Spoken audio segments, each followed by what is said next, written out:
The Galactic Coliseum buzzed with anticipation as thousands of beings from across the star system settled into their crystalline seats. The massive arena floor, carved from asteroid rock and reinforced with quantum steel, stretched nearly a kilometer in diameter. Today's entertainment promised to be particularly memorable, or particularly brief. Ambassador Kethvar of the Zephyrian Collective adjusted his ceremonial fins as he observed the crowd through compound eyes. Beside him, Trade Minister Vexthul clicked her mandibles nervously. The human delegation had made an unusual request, 3 solar cycles ago, one that had sent ripples of confusion through the Galactic Council. "Remind me again why we agreed to this." Vexthul's translator rendered her clicks into standard galactic.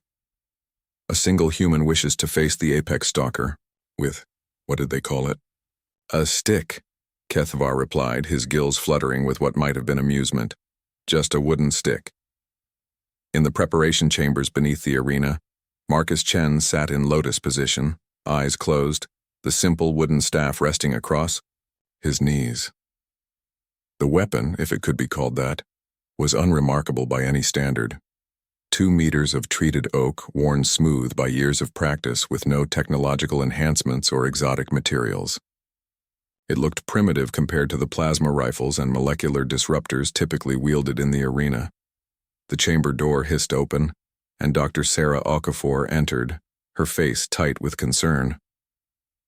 "Marcus, you don't have to do this. The Council would understand if you withdrew. Nobody expects—" "I know exactly what they expect," Marcus replied without opening his eyes. "They expect me to die in the first 30 seconds. That's why this matters." For the past 5 years, humanity had been the newest members of the Galactic Council, and their status remained precarious. Most species viewed them as soft, weak creatures from a backwater world, useful for their creativity and adaptability perhaps, but hardly formidable. The recent trade disputes and territorial negotiations had not gone in humanity's favor. "The Apex Stalker has killed 47 arena champions," Sarah pressed. "It's a bioengineered killing machine from the Hegemony's war laboratories." Marcus finally opened his eyes, dark and calm. "I know what it is. I also know what I am." Above them, the arena's announcer's voice boomed through translation matrices. "Citizens of the galaxy, prepare yourselves for an unprecedented exhibition. From Earth, representing humanity in this voluntary demonstration of courage, we present Marcus Chen." The roar of the crowd was deafening as massive blast doors ground open. Marcus emerged onto the arena floor, staff in hand, while overhead displays showed his vital statistics and weapon specifications. The alien audience's excitement was palpable, and so was their bloodlust.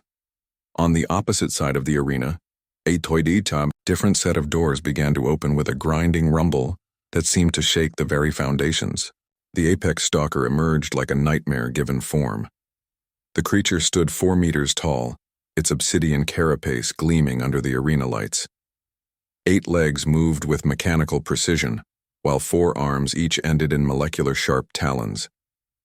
Its head was a fusion of organic and synthetic components, compound eyes that could track multiple targets simultaneously, and a maw filled with teeth designed to shear through battle armor. The crowd fell silent. Marcus began to walk forward, his bare feet silent on the arena floor.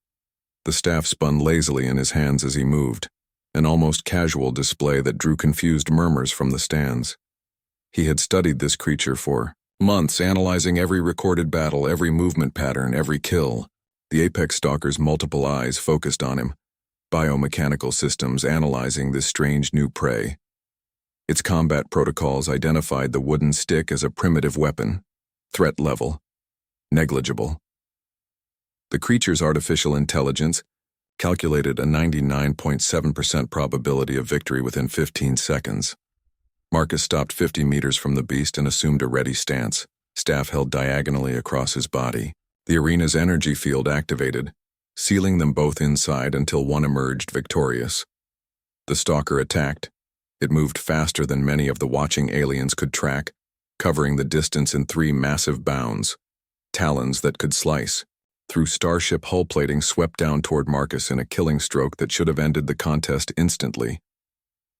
Marcus wasn't there. He had moved at the last possible second, not backward as the stalker's targeting system predicted, but forward and to the side. The wooden staff struck the creature's foremost leg at a precise joint, not with the full force of a human's strength, but with the accumulated momentum of the stalker's own charge. The joint buckled. The creature stumbled, its perfect coordination, disrupted but immediately adapted. It spun with serpentine grace, two arms sweeping in wide arcs to catch this unexpectedly mobile prey. Marcus was already inside its reach, the staff a blur of motion. He struck pressure points along the creature's carapace, not attempting to penetrate its armor but targeting the biological components underneath. Each impact was precisely placed, calculated to disrupt nerve clusters and biomechanical interfaces. The apex stalker shrieked, a sound that sent chills through the watching crowd. It lashed out wildly, but Marcus moved like water, flowing around each attack, his weapon finding new targets with each exchange. For 8 minutes, the impossible dance continued. The greatest predator the galaxy had ever engineered, equipped with every advantage science could provide, could not land a single blow on the human with his simple stick. Marcus struck the creature's primary sensor cluster with a precise thrust. Blinded, the stalker's movements became increasingly erratic. Another blow severed key neural pathways. The biomechanical systems began to fail in cascade. When the apex stalker finally collapsed, its legs folding beneath it like a broken machine, the arena was absolutely silent. Marcus stood over the fallen creature, not even breathing hard. He bowed respectfully to his defeated opponent, then turned toward the watching thousands. Ambassador Kethvar felt his gills go dry. Around the arena, beings who had dismissed humanity as weak prey species stared in stunned silence. How? Vexthul whispered. Kethvar understood now why the humans had requested this demonstration. They didn't send their strongest warrior or their most advanced technology, he said slowly. They sent someone who understands that true strength doesn't come from armor or weapons. Marcus Chen walked toward the arena exit, staff resting casually across his shoulders. He had just demonstrated something the galaxy had forgotten in its pursuit of ever greater firepower and bioengineering, that the most dangerous predator was not the one with the sharpest claws or thickest armor, but the one who could think, adapt, and turn an opponent's strength against them. In the diplomatic galleries, the trade negotiations that had been going against humanity were quietly reconsidered. The humans, it seemed, were far more dangerous than anyone had realized.